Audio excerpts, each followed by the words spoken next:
Next thing, touch. Remember, press, touch, lift. The touch this is called your teaching assistant.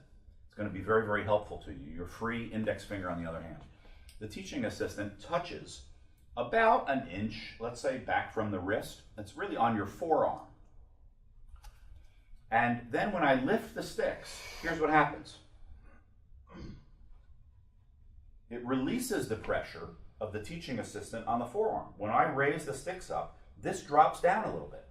Why?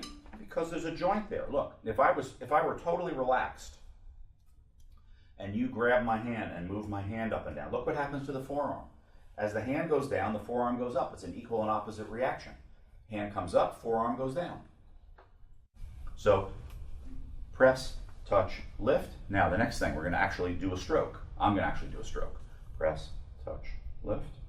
I'm going to throw the sticks down, and I'm going to pay attention to some new things. Well, I don't want to get too far ahead, but there's the stroke.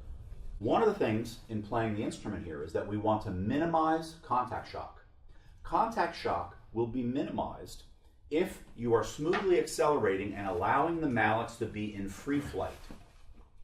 If you're forcing the mallets and you're still putting acceleration into the mallet heads as you make contact with the bars, you're going to feel contact shock when the mallets hit the bars. If you have accelerated the sticks and then let them fly in free flight, which is the perfect stroke that this is what we're trying to do this morning, is to have you fully understand this so you can go back to the hotel and practice it. If you get a stroke that accelerates and then goes into free flight, and if both mallets strike the bars exactly at the same nanosecond, you'll feel very little contact shock. And it's a beautiful feeling in your hands. It's like the proverbial home run hit in baseball.